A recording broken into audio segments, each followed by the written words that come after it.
Hablemos de nuevo de las curvas isofónicas o Fletcher y Munson, porque creo que mi anterior post era exageradamente técnico. Vamos a bajar el nivel.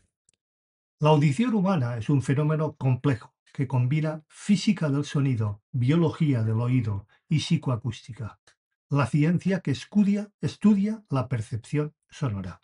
A diferencia de los instrumentos de medición, que hablaremos sobre ellos, os lo prometo, muy pronto, lunes y viernes, viernes y lunes, os lo prometo. El oído humano no responde de manera lineal a todas las frecuencias, ni muchísimo menos. Es decir, un sonido a 40 dB SPL, decibelios de presión sonora, también os hablé sobre todo esto, no se percibe igual que si tienes una frecuencia de 100 Hz, que sí tiene una frecuencia de 3 kHz. Insisto, no es lo mismo 40 dB SPL, dB de presión sonora, que no se perciben igual si tienes una frecuencia de 100 Hz que si tienes una frecuencia de 3 kHz. Se percibe de forma distinta. Las curvas isofónicas, también conocidas, muy conocidas como curvas de igualdad-sonoridad o curvas de Fletcher y Munson, fueron desarrolladas para cuantificar esta percepción desigual. Insisto, percepción desigual. Representan los niveles de presión sonora necesarios para que los sonidos sean y se representen de forma diferentes frecuencias, como son percibidas con la misma intensidad por el oído humano. Su estudio es fundamental en campos como ingeniería de audio, diseño de auriculares, acústica ambiental, psicoacústica y protección auditiva. Historia y desarrollo. Los primeros estudios. Antes de la década de 1930, los científicos sabían que la percepción auditiva variaba con la frecuencia, pero carecían de mediciones precisas. Harvey Fletcher y Weldon Munson, trabajando en la Bell Telephone Laboratories en 1933, realizaron los primeros experimentos sistemáticos para cuantificar esta variación. Su método consistió en presentar tonos puros a voluntarios, ajustar la intensidad de los tonos hasta que el sujeto percibiera que tenía la misma sonoridad que un tono puro de referencia, normalmente 1 kHz. Algo parecido a las audiometrías, os suena, supongo. Y registraron los niveles de presión sonora necesarios para cada frecuencia. El resultado fueron las primeras curvas Fletcher-Munson, que mostraban cómo el oído humano es más sensible a las frecuencias medias y menos sensible a las frecuencias bajas y altas, especialmente a volúmenes bajos. ¿Empezáis a percibir? No es lo mismo escuchar a nivel bajo que a nivel medio que a nivel alto. A nivel alto, todo suena bien. Sí, 100, 110, 115, 100 dB, todo suena bien. Revisión y normalización. Posteriormente se realizaron estudios mucho más precisos, con muestras más amplias de población.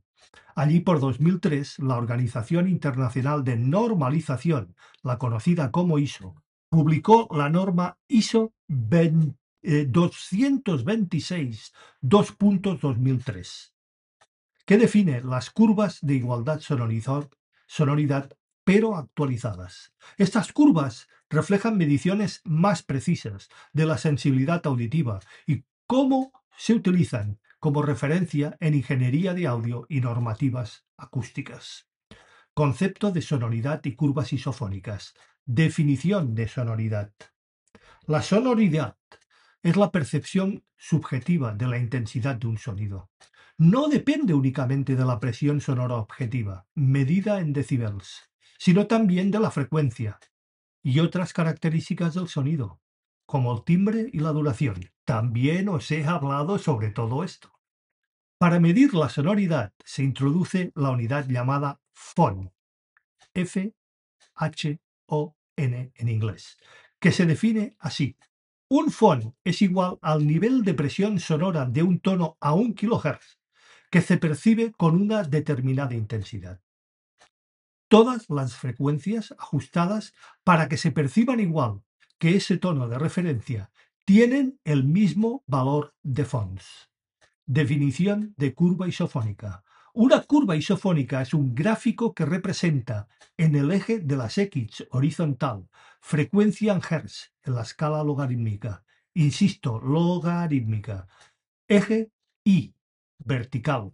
Nivel de presión sonora en dBs SPL, necesario para percibir igual sonoridad. Cada curva corresponde a un nivel constante de sonoridad subjetiva. Por ejemplo, 20, 40, 60 Fons. Interpretación. Si un tono de 1 kHz a 40 dB SPL se percibe como fuerte, un tono de 100 Hz necesitará aproximadamente, atención, 60 dB SPL para parecer igual de fuerte. ¿Te da cuenta? ¿Empezamos a entender? Esto ilustra que el oído es menos sensible a las frecuencias bajas y altas. Características de las curvas isofónicas. Sensibilidad del oído.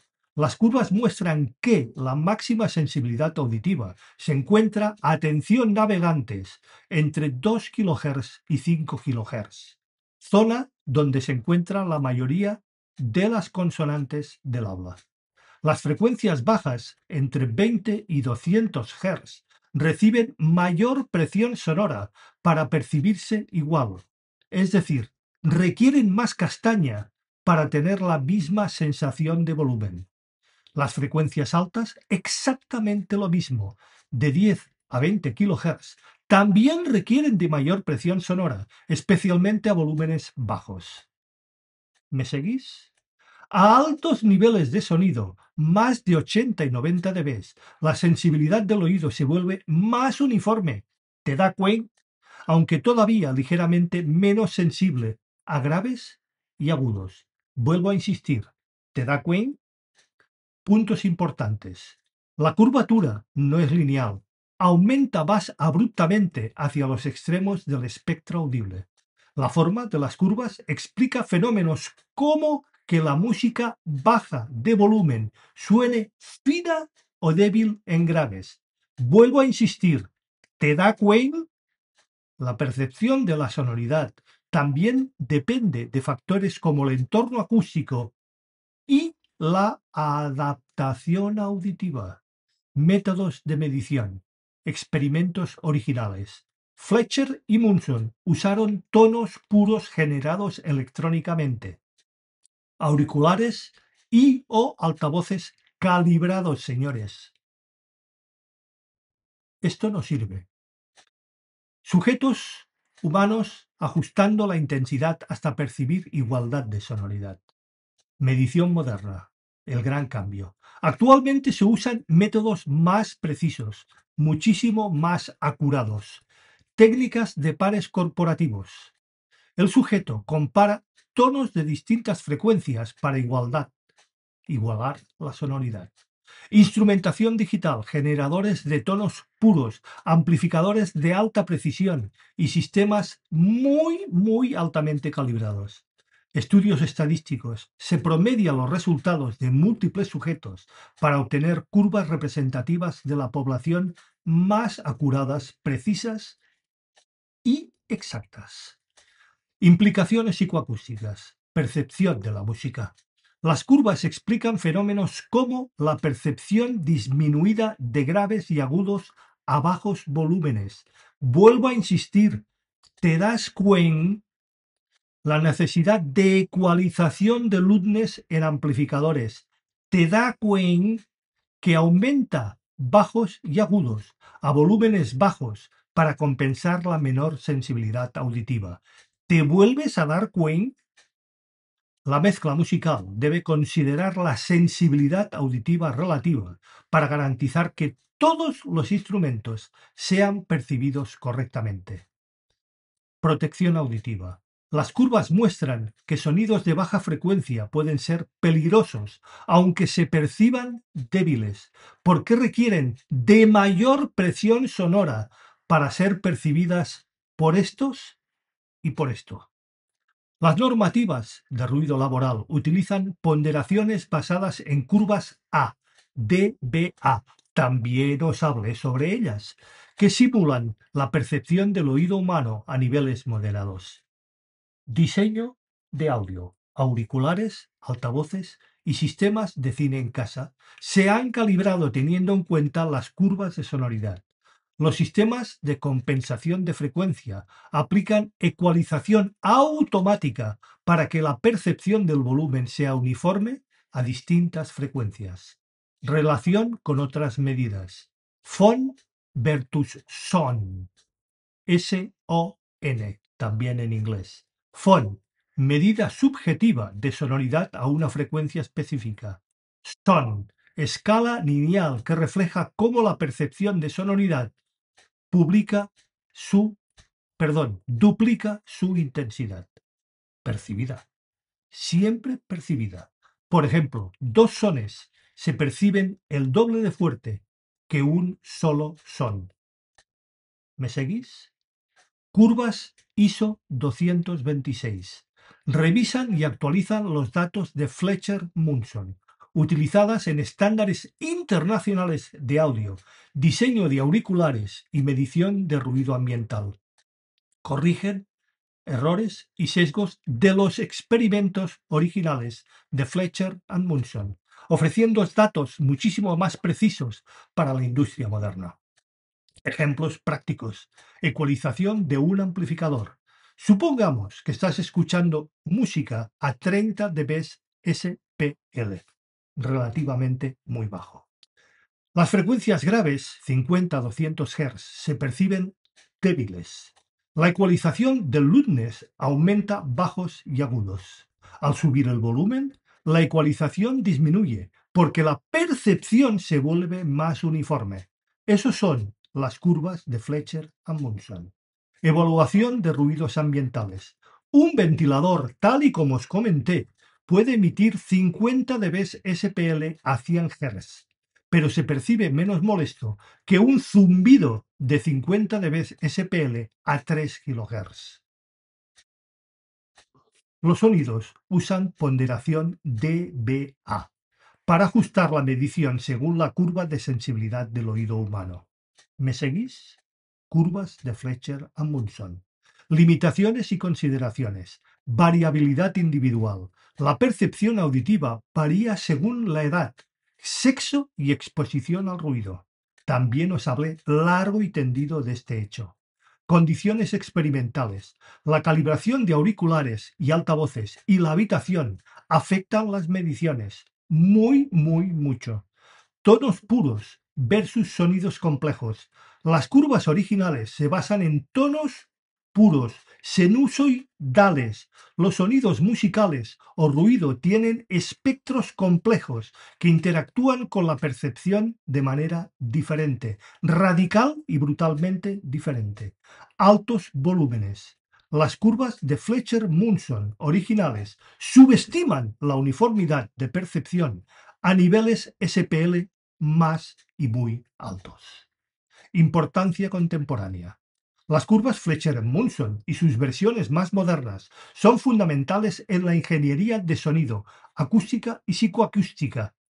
Permiten diseñar sistemas de sonido que se perciban equilibrados a distintos volúmenes. Crear normas de medición de ruido que reflejen la percepción humana real. Comprender cómo nuestro oído interpreta la música y el habla. Aplicar compensaciones auditivas en dispositivos electrónicos, auriculares, altavoces, televisores, smartphones. Conclusión. Las curvas isofónicas representan uno de los logros más importantes en la psicoacústica. Proporcionan un puente entre la medición física del sonido y la percepción subjetiva humana. ¿Te vuelves a dar cuenta?